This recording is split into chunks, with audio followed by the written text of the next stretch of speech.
Chapter 11. Of seeking peace of mind and of spiritual progress. We may enjoy abundance of peace if we refrain from busying ourselves with the sayings and doings of others, and things which concern not ourselves.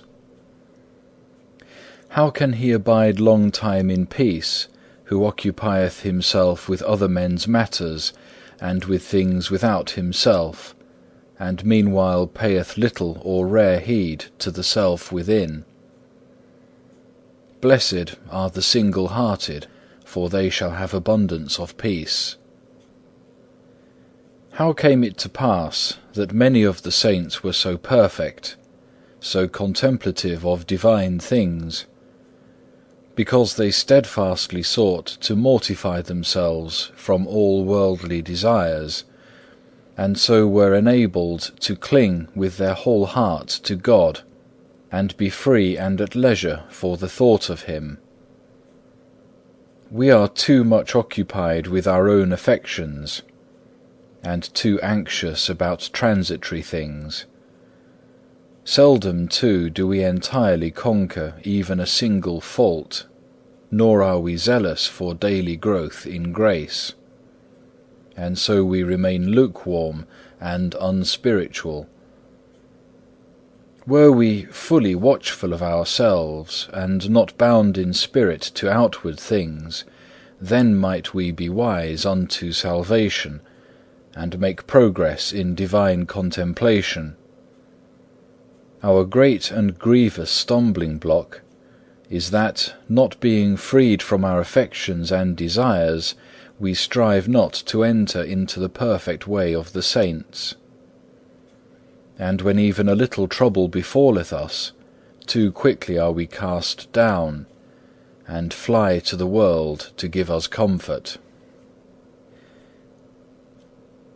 If we would quit ourselves like men, and strive to stand firm in the battle, then should we see the Lord helping us from heaven, for He Himself is always ready to help those who strive and who trust in Him.